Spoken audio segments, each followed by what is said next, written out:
کوئی ہے 2.25 کروڑ مسلمان کی کا دعویٰ کرنے والے ہیں ان مسلمانوں سے کہ کیا اب بھی وقت نہیں آیا کہ جہاد ضروری ہو گیا، کہ اب بھی وقت نہیں آیا کہ جہاد لازم ہو گیا۔ یہ کینٹ کی دیوار کے ساتھ میں بیٹھا ہوں، میں تو چھوٹا تھا جب سے میں نے ہوش سنبھالا میں یہی پڑھتا آیا ہوں کہ فوج کا سلوگن ایمان تقوی اور جہاد فی سبیل اللہ ہے۔ میں پوچھنا چاہتا ہوں او خدا کے بندو ہمیں بھی تو بتا دو وہ کون سا جہاد فی سبیل اللہ ہے جو کشمیر کے سکوت کے اوپر بھی شروع نہیں ہوا، جو برما کے قتل عام پہ بھی شروع نہیں ہوا، جو آج قبلہ اول کے سکوت اور جناب اعلیٰ اس کی تباہی و بربادی کو دیکھ کے بھی شروع نہیں ہوا۔ ہمیں بھی تو بتا دیجئے وہ جہاد کا وقت کب آئے گا؟ یاد کیجئے وہ 28 مئی 1998 کو کہ جب پاکستان نے ایٹمی طاقت ہونے کا اعلان کیا، آپ سے زیادہ بیرون ملک میں رہنے والے فلسطینیوں نے مٹھائیاں بانٹی، لوگوں کے ہاں کہیں بھی کام کرتے تھے انہوں نے مٹھائیاں بانٹی، اور جناب ایسے چوڑے ہو کے یہودیوں کو کہتے ہیں اب تمہیں پتا چلے گا ہم تم سے پوچھیں گے۔ وہ کہتے ہیں ہوا کیا ہے؟ کہتے ہیں تمہیں نہیں پتا کہ پاکستان ایٹمی قوت بن گیا ہے۔ وہ ہمارا بھائی جس نے پاسپورٹ کے اوپر لکھا ہوا ہے کہ اسرائیل کے بغیر یہ ہر ملک میں جانے کے لیے کارآمد ہے، مطلب یہ ہے کہ ان کے منشور میں شامل ہے ہماری آزادی۔ جب جناب اعلیٰ اتنا عرصہ خوشیاں بنا کے 25 سال انتظار کر کے جب دیکھتے دیکھتے دیکھتے دیکھتے وہ تھک گئے، جب یہاں تک پہنچے کہ یہ تو بالکل بے حس ہیں، یہ تو اپنی شہرک کشمیر کے لیے بھی ہتھیار نہیں نکالتے، یہ تو جناب اعلیٰ اپنی شہرک کے لیے بھی لڑنا گوارا نہیں کرتے، ان کا غوری، ان کا عبدالی، ان کا شاہین ابابیل، حطف زرار، یہ تو اپنی سرحد کے ساتھ متصل بزدل قوم ہندوؤں کے ساتھ بھی لڑنا گوارا نہیں کرتے۔ انہوں نے جناب اعلیٰ ہمارے لیے کیا لڑنا آیا؟ تو جو کچھ ان کے پاس تھا اس کے ساتھ وہ میدان عمل میں آ کے طوفان الاقصی نام کا آپریشن شروع کیا۔ اس کے بدلے میں جناب اعلیٰ ہزاروں آزمائشیں، ہزاروں جانوں کے نذرانے بھی، 10,000 سے زیادہ تو کہتے ہیں میڈیا والے، لیکن آپ بتائیے ہزاروں عمارتیں شہید ہو چکی ہوں، ایک ایک عمارت میں 10 بندے بھی اگر ہوں، تصور کیجئے بات کہاں تک جاتی ہے۔ چھوٹے چھوٹے بچے، دودھ پیتے بچے ملبے کے نیچے دب گئے، حتیٰ کہ فریادیں کر کر کے فلسطینی تھک گئے، وہ ہمارے لیے لڑنے نہیں آ رہے، ہمیں بچانے نہیں آ رہے، تو ہمارے شہداء کو دفنانے ہی آ جاؤ۔ کوئی ہے سوال کرنے والا، کوئی ہے پوچھنے والا، لیکن اگر پوچھا بھی جائے تو کیا جواب دے جا کہ ان مظلوموں کو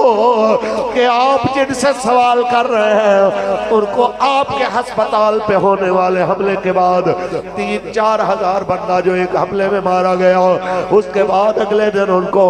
آپ کے بچوں کے مرنے کا دکھ نہیں تھا جن سے آپ امیدیں لگا کے بیٹھے ہیں، ان کو پاکستان اور انڈیا کے میچ ہارنے کا دکھ تھا۔ جو قوم اپنا دل قبلہ اول کو نہ دے، اپنا دل میچوں کو دے دے، جو قوم اپنا دل رسول اللہ کو نہ دے، جو قوم اپنا دل بدماشوں کی فلموں ڈراموں کو دے دے، ان کی رسموں کو دے دے، ذرا تصور تو کیجئے اس قوم سے کیا مطالبہ کیا جائے۔ ہمیں کہتے ہیں مولوی صاحب آپ جذبات میں بہ جاتے ہیں، جذبات کی راہ میں بہ جاتے ہیں، ہم نے معیشت کو کنٹرول کرنا ہے، معیشت کو جناب اعلیٰ قابو کرنا ہے، بہتر کرنا ہے۔ کیوں کرنا ہے؟ کہتے ہیں تاکہ ہماری ساکھ بہتر ہو۔ میں اللہ کے گھر میں بیٹھا ہوا